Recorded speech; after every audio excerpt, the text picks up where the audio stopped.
Alter Radio, l'IFE. C'était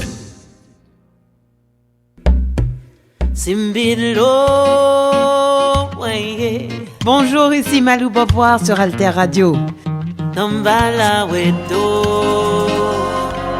Alter Radio, l'idée frais.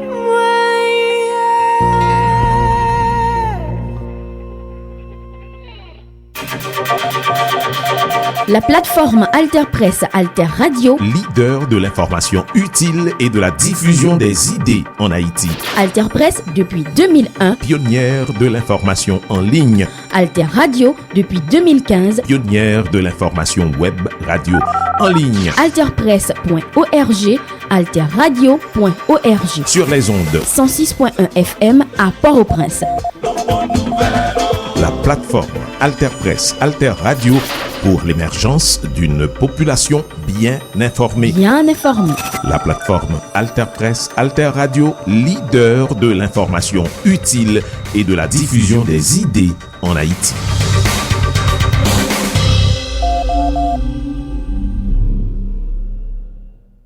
Comment nous y est? Merci pour tes trois côtés. Magazine qui fait un coup de flash. Coup de flash sur ça qui a passé dans le monde. Événement qui rentrait la caille non. Il y a un écosystème des droites latino-américaines et de l'extrême droite qui considère aujourd'hui que l'élection de Donald Trump, c'est une opportunité pour demain. Bienvenue dans le magazine événement sur Alter Radio 106.1 FM, alterradio.org avec diverses plateformes internet. Magazine événement toujours traité actualité internationale chaque semaine pour aider auditeurs et auditrices nous bien comprendre ce qui a passé sous scène internationale.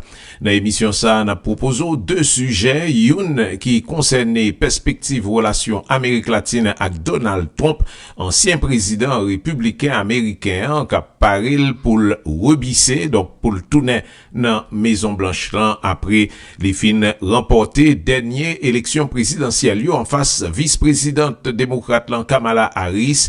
Question c'est qui route relation États-Unis avec Amérique latine capable prendre à partir de janvier prochain le Trump prend maillette là. Et puis deuxième sujet c'est Brésil dans sommet G20 qui fait fête Rio mais ça concernait Haïti, c'est là président français Emmanuel Macron pas mettre de l'eau dans bouche pour lui jouer dirigeant haïtien peut-être yo remplacer ancien premier ministre Gary Conille. Ça fait débat dans médias français n'apprend yon lossier.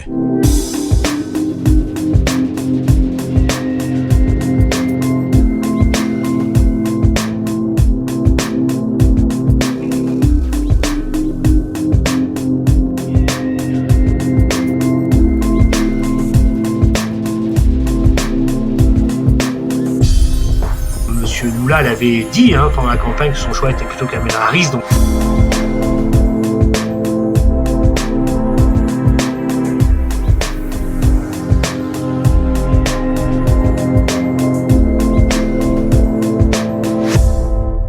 Et spécialistes prévoient capable gagner un gros bouleversement en Amérique latine. Le Donald Trump Alchita pour une deuxième fois dans fauteuil bourré Maison Blanche là en janvier 2025.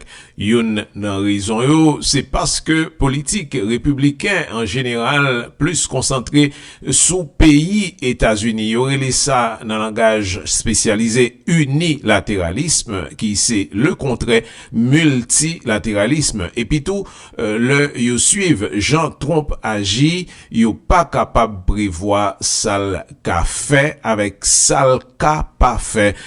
Ça capable laguer région dans une gros incertitude. Jean nous connaît Donald Trump déjà commencé nommer membre équipe li prochain ministre affaires étrangères liant pas l'autre monde passé ancien candidat qui était face pour face avec elle pour représenter représenter parti républicain dans dernière élection présidentielle yo, c'est Marco Rubio. Marco Rubio gagne 53 ans, c'est un petit cubain en Miami, exilé cubain, li parler espagnol couramment, il dit c'est première fois un secrétaire d'État américain a maîtrisé espagnol. Comme ça, monsieur gagne position qui pointe fait pas en face la Chine, li en faveur souveraineté Taïwan, ça pas fait la Chine content du tout, li campé ferme derrière Israël en face palestinien, li pas scié du tout avec Iran, et puis li toujours en faveur pour combattre gouvernement communiste dans Cuba, et les gagnants en pile critique tout contre gouvernement pays Amérique latine qui gagnait tendance la gauche et Amérique latine c'est une zone monsieur à suivre de près. Politique économique, prochain gouvernement américain qui prévoit monter taxes dans la douane 17 routes, capable gagner gros conséquences sous Mexique, c'est un grand pays Amérique latine. Puis globalement, politique États-Unis dans question migration capable vin pidu, yo prévoit en pile déportation, ça ka gen gros conséquences sous pays Amérique centrale à Caraïbes. On gade chaque question ça ou pi près avec Christophe Ventura qui je nous connais c'est un spécialiste Amérique latine IRIS Institut de Relations Internationales Stratégiques. N'a commencé avec affaires migration.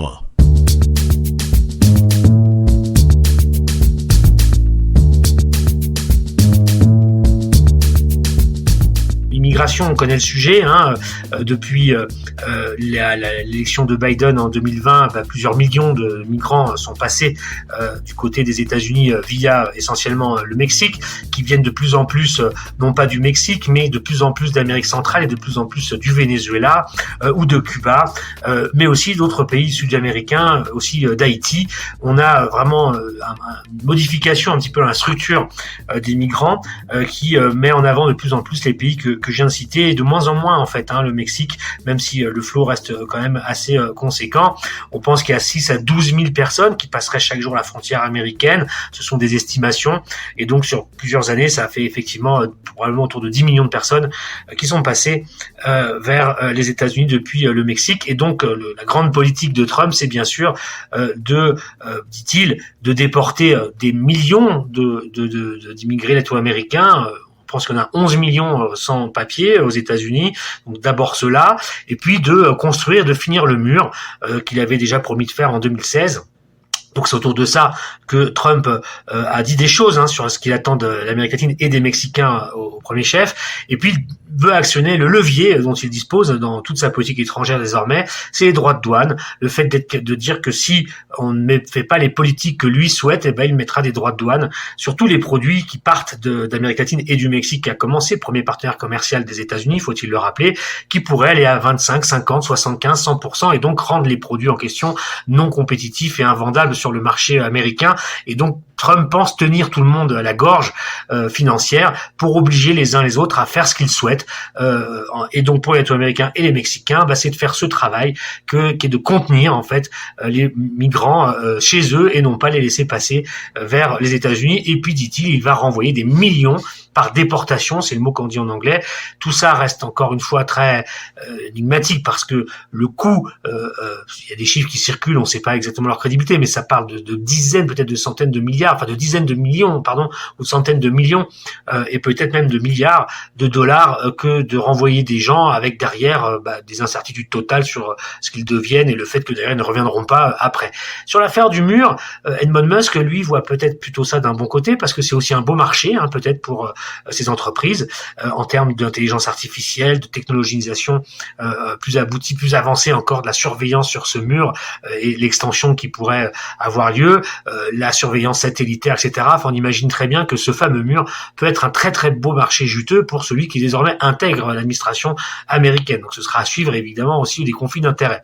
Alors ces migrations, évidemment elles existent, elles sont liées à la fois aux problèmes des sociétés centra-américaines, caribéennes, latino-américaines, les crises politiques, les crises sociales, économiques, la pauvreté, la criminalité organisée et tout ça, et aussi les fléaux désormais climatiques qui s'abattent et qui s'accélèrent même en Amérique latine, et donc tout ça produit des flux permanents vers les États-Unis, où la communauté latino-américaine est déjà très importante, et les gens vont là-bas parce qu'ils ont souvent de la famille, et puis ils trouvent aussi du travail parce que, bien sûr, un peu comme ailleurs, les migrants occupent des postes de travail qui sont un peu délaissés dans plein de secteurs par les gens qui vivent là, et donc c'est tout ça qui est ce problème, et exactement, évidemment, la question étant de savoir comment on règle tout cela et comment on accompagne les pays d'où partent les gens pour, que les gens partent moins, qu'ils trouvent des opportunités chez eux. Tout ça est un vaste débat. En tout cas, Trump lui croit avoir la recette magique. Et bien sûr, il faudra suivre ça. Le Mexique est fortement sous pression. Premier partenaire commercial des États-Unis. 80% de ce qu'il produit part aux États-Unis. Et Madame Claudia Sheinbaum, pour l'instant, attend de voir ce qui va se passer, mais elle a rappelé ses positions habituelles assez fermes de dignité du Mexique, de souhaiter que Trump respecte la souveraineté mexicaine et que les Mexicains n'avaient pas l'intention de faire en gros le travail de police. Certains disent ici le travail sale que Trump leur demanderait.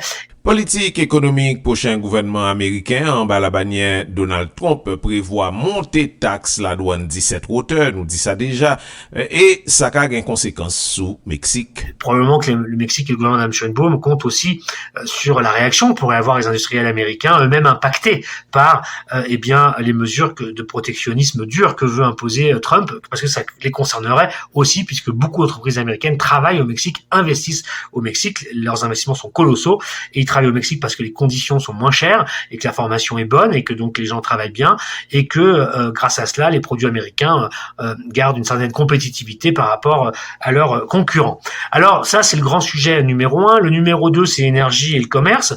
Bien sûr, ce sera la même question. Est-ce que Trump va faciliter ou à tous les autres pays appliquer la même logique finalement qu'au Mexique, mais sur des questions énergétiques ou sur des questions commerciales, en disant soit vous travaillez avec nous à nos conditions, vous mettez les Chinois dehors, ils doivent être de moins en moins présents, ou bien on vous mettra là aussi des droits de douane qui viendront en quelque sorte vous fermer l'entrée en fait au marché américain. Donc ça, c'est sur les questions commerciales et énergétiques la grande question. Alors encore une fois, je passe plus rapidement parce que le vrai commerce des Américains, c'est avec le Mexique, c'est vraiment là que ça se passe. Les pays sud-américains, il y a des choses, mais c'est quand même beaucoup plus mineur. C'est surtout le Mexique qui est concerné par cela, et pour les migrations, donc les pays centra-américains et caribéens, comme je disais, plus Venezuela, comme je le disais. Marco Rubio, secrétaire d'État américain, ça c'est une mauvaise nouvelle pour la gauche en Amérique latine. Comme petit exilé cubain en Miami, monsieur toujours campé contre gouvernement communiste dans Cuba, et puis il y a un pile critique sous gouvernement pays Amérique latine qui a tendance la gauche. Ce nom est très connu partout en Amérique latine, puisque Marco Rubio, qui est présent sénateur de Floride, états-unien, qui est au Parti républicain, qui vient du Tea Party, qui avait été d'ailleurs pré-candidat en 2015 contre Trump à la présidentielle, et qui s'est effacé devant Trump en 2016, qui occupe des postes très importants au Sénat, la commission des relations extérieures, mais aussi à celle qui est consacrée à l'intelligence, donc tout ce qui est lié au service d'intervention américain, secret, militaire, sécuritaire, etc.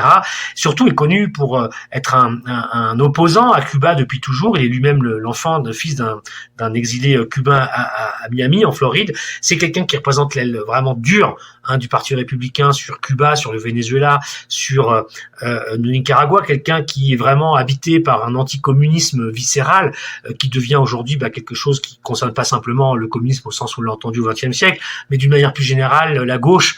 C'est vraiment quelqu'un qui est en bataille permanent, en croisade contre la gauche.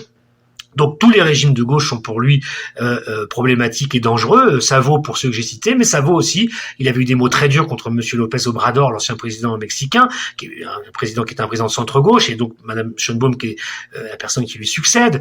Il a été très dur contre le Brésil. Enfin bref, c'est quelqu'un qui est un faucon néoconservateur, comme on dit, et qui toujours est en croisade pour bien que la gauche disparaisse des écrans de la région latino-américaine, mais surtout Cuba, bien sûr, dont il veut la chute du régime, mais aussi de Nicolás Maduro au Venezuela. Donc on sait que c'est un dur qui arrive sur place. Est-ce que ça veut dire que sa politique et sa ligne va être celle qui va être appliquée de manière active? On ne le sait pas, ce n'est pas évident.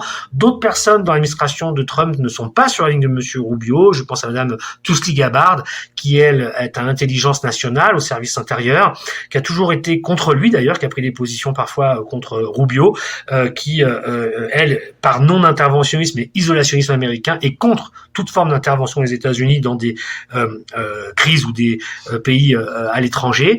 Donc bon, on verra tout cela, comment ça va se passer. Peut-être que aujourd'hui Rubio va plutôt s'aligner sur le fait que Trump n'a pas, à ce jour en tout cas, un programme d'agression bien défini contre les pays de gauche latino-américains. Marco Rubio, dans tête département d'État, c'est effectivement une bonne nouvelle pour la droite en Amérique latine.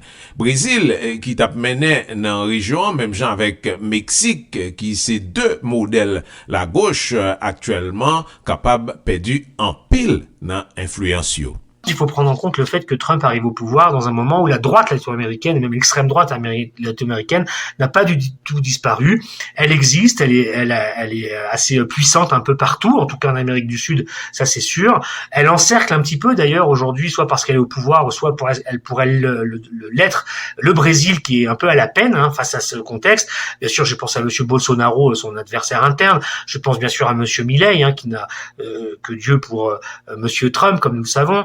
Je pense aussi à Daniel Noboa, qui est moins connu, qui est le président de l'Équateur, qui va se représenter en février 25 et qui a des chances de l'emporter, et qui propose une modification de la constitution équatorienne pour accueillir de nouveau des bases militaires états-uniennes en Équateur, ce qui avait été interdit par le président Rafael Correa avec la nouvelle constitution de 2008. Il propose de changer la constitution parce que, en fait, Noboa propose aux États-Unis un deal sécuritaire qui sera un peu de se substituer à la Colombie, qui est désormais à gauche avec Monsieur Petro, et que ce soit finalement l'Équateur, aux prises avec de multiples problèmes de criminalité, de narcotrafic qui se colombanise en quelque sorte, entre guillemets, qui devient une nouvelle Colombie sud-américaine, et bien que de nouveau ce soit un point d'entrée, un point d'appui pour la politique anti-narco américaine. Et ça, évidemment, ça va intéresser Donald Trump, donc il faudra suivre cela. Mais il y a aussi Monsieur José Antonio Cast, qui est un peu au Chili la personne qui pourrait remporter la prochaine présidentielle et qui, comme Milei ou Bolsonaro au Chili, et qui est une vraie menace sur le gouvernement sortant de centre-gauche, de Monsieur Boric. On pourrait parler de Monsieur Nayib Bukele, bien sûr, au Salvador, qui est là aussi, qui connaît très bien Monsieur Musk, qui est très proche de lui, qui aussi a pas de mots assez chaleureux pour Monsieur Trump. Bref, il y a un écosystème des droites latino-américaines et de l'extrême droite qui considère aujourd'hui que l'élection de Donald Trump, c'est une opportunité pour demain peut-être reprendre le contrôle sur la région et en quelque sorte aussi fragiliser l'hégémonie ou en tout cas le fait de jouer un rôle de leadership du Brésil en Amérique latine. Brésil qui évidemment lui, d'ailleurs Monsieur Lula l'avait dit pendant la campagne que son choix était plutôt Kamala Harris, donc évidemment ça m'a pas tombé dans l'oreille d'un sourd du côté de chez Trump. Donc voilà. Et puis pour Venezuela, qui est capable de passer? Est-ce que Trump va reprendre sa politique de sanctions très lourde, de pression maximale dont il était l'auteur, qui n'a pas réussi, qui n'a pas fait tomber le monsieur Maduro, ni à Cuba le gouvernement cubain de Diaz-Canel? Est-ce qu'il va reprendre cette ligne-là? Est-ce qu'il va resanctionner? Est-ce qu'il va chercher un deal avec la puissance pétrolière vénézuélienne qui aujourd'hui produit plus de pétrole qu'avant? Aujourd'hui, des sociétés américaines y retravaillent avec quelques autres européennes.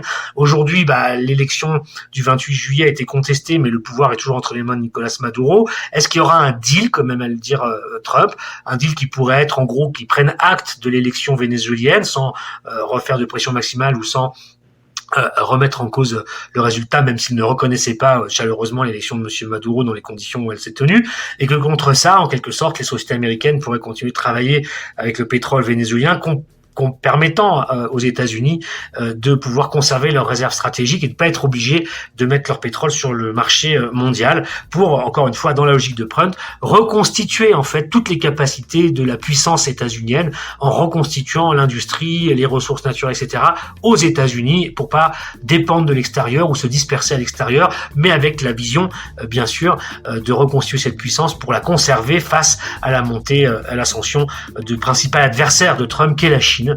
Et donc c'est bien dans tous ces paramètres-là qu'il faudra voir un peu quelle sera la politique concrète de Monsieur Trump avec le Venezuela. Mais encore une fois, le fait que Marco Rubio, qui lui est un adversaire acharné du Venezuela bolivarien et secrétaire d'État, jouera son rôle. Donc Trump va devoir réfléchir à sa position en fonction de tous ces éléments-là.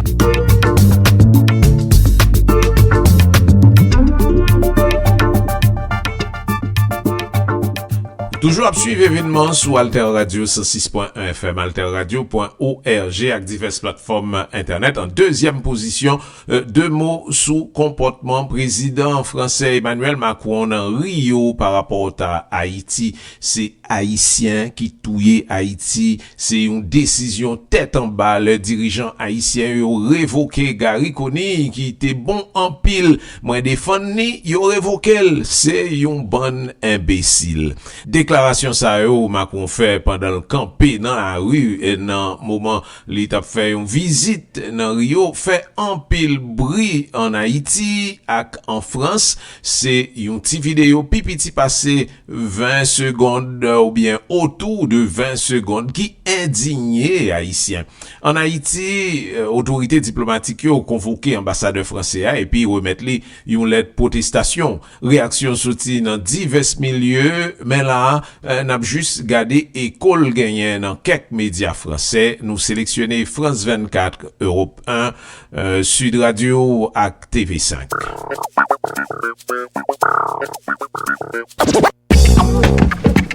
La déclaration d'Emmanuel Macron continue de susciter la colère et l'indignation en Haïti. Dans les rues de Port-au-Prince, ces Haïtiens reviennent sur les propos du président. Permettez-moi à l'expression, mais c'est complètement de la foutaise. Emmanuel Macron devrait réviser ses points de vue concernant les Haïtiens. C'est une déclaration qui manifestait un pile grossièreté et qui manifestait une ignorance totale de l'histoire, une manifestation claire de mépris et de arrogance coloniale. Les propos en question, les voici. Mercredi, en marge du G20, le président français est interpellé par un Haïtien qui l'accuse, lui et la France, d'être responsable de la crise politique et économique en Haïti. Réponse d'Emmanuel Macron. C'est les Haïtiens qui ont tué Haïti. Le Premier ministre était super, je l'ai défendu, ils l'ont viré. C'est terrible, c'est terrible. Et moi je ne peux pas remplacer, ils sont complètement cons. Ils n'auraient jamais dû le sortir. Le Premier ministre était formidable. Gary Coney, nommé Premier ministre en Haïti il y a seulement 5 mois, a été limogé le 10 novembre dernier, alors que le Conseil de transition souhaitait changer plusieurs responsables de ministères contre son avis. Depuis la démission en avril dernier du Premier ministre controversé Ariel Henry, le Conseil présidentiel de transition est à la tête de l'exécutif du pays, un pays en plein chaos, privé de président depuis 2021. Haïti s'enfonce aussi depuis des années dans une grave crise économique et sociale. Le pays fait face à la violence des gangs qui contrôleraient 85% de la capitale. Au moins 150 personnes ont été tuées en une semaine à Port-au-Prince. Selon l'ONU, 4500 personnes sont mortes depuis le début de l'année en Haïti. On va parler de notre président à nous, qui a l'habitude d'avoir de temps en temps, je dis bien de temps en temps, ce qu'on appelle communément le franc-parler. Alors écoutez ce que dit Emmanuel Macron à propos des Haïtiens qui voilà, on devrait avoir le son bientôt. En fait, il a dit les Haïtiens sont complètement cons. Nouveau dérapage d'Emmanuel Macron. C'est quand même un exploit. C'est quand même assez voilà. C'est un exploit d'arriver alors qu'on est en retrait. Il y a toute une explication d'abord, et puis voilà. Il est en retrait. Il est en retrait totalement depuis la dissolution. Et depuis qu'il a laissé le champ politique à Michel Barnier, et il arrive quand même à faire parler de lui pour des mauvaises raisons.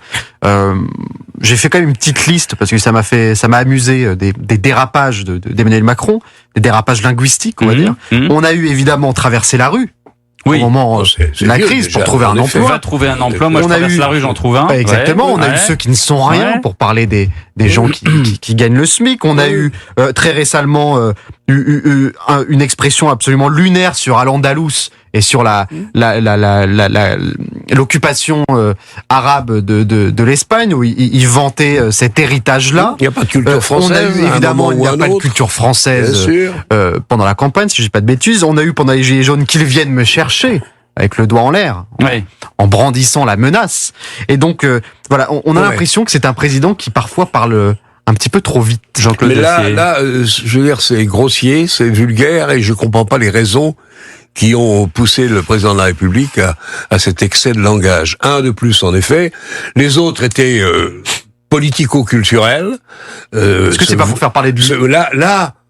Là, franchement, les Haïtiens, mais qu'est-ce que viennent faire les Haïtiens qui sont dans une situation dramatique? Aujourd'hui, dramatique. La misère, c'est un des pays les plus pauvres du monde, et il y a effectivement pas de solution politique, il n'y a pas de solution économique. Un désastre en Haïti. Est-ce que c'est le moment de venir les insulter? J'avoue que j'ai du mal à suivre. Évidemment, c'est pas au chef de l'État français de juger de la situation politique, démocratique à Haïti. Donc, c'est une bourde et une grosse bourde d'Emmanuel Macron. Après, sur le fond, ce qu'il dit, il parle de narcotrafic. C'est vrai que la situation telle qu'elle existe aujourd'hui en Haïti est très préoccupante. D'une part pour la République dominicaine voisine, mais également pour les Antilles françaises, parce que les clans qui existent à Haïti, vraiment, il y a beaucoup de violence, beaucoup de trafic de drogue. Eh bien, ça s'exporte vers les Antilles françaises, où certains clans, arrivent, s'installent et importent de Haïti leurs méthodes, leur violence, le narcotrafic, etc. Donc, évidemment, c'est une source d'inquiétude pour les autorités françaises.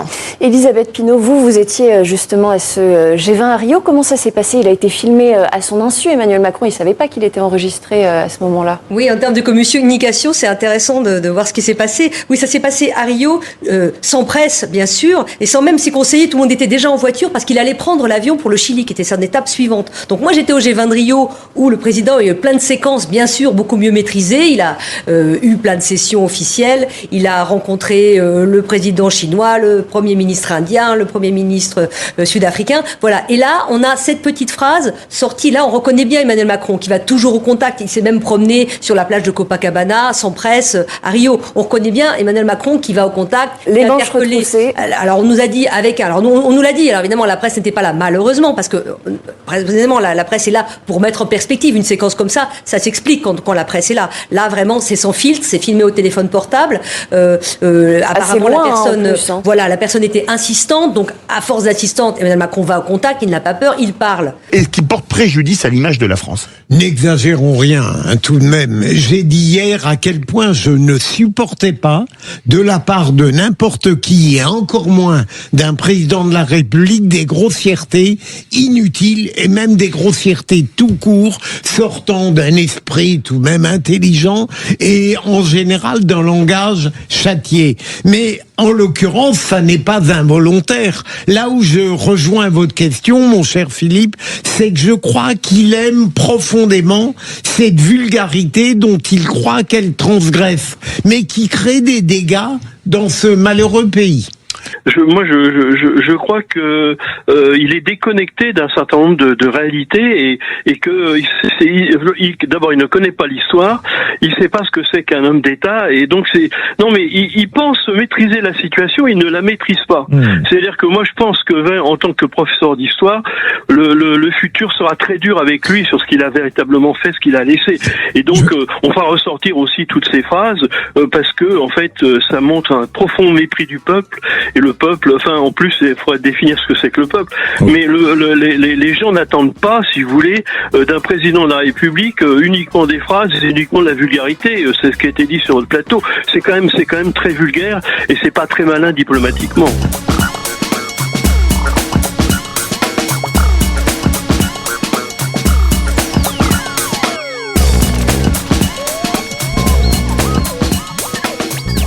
C'est C'est comme ça, on a fini magazine événement sous Alter Radio. Principale source nous t'ai consulté pour magazine ça, c'est Iris International avec plusieurs médias internationaux, particulièrement RFI, France 24, Europe 1, Sud Radio avec TV5. Merci pour attention nous. Continuez suivre nous sous 106.1 FM, alterradio.org avec diverses plateformes internet. Nous capables ou écouter émission ça, le nouveler en podcast sous Mixcloud, Zeno, Apple, Spotify, Facebook et YouTube.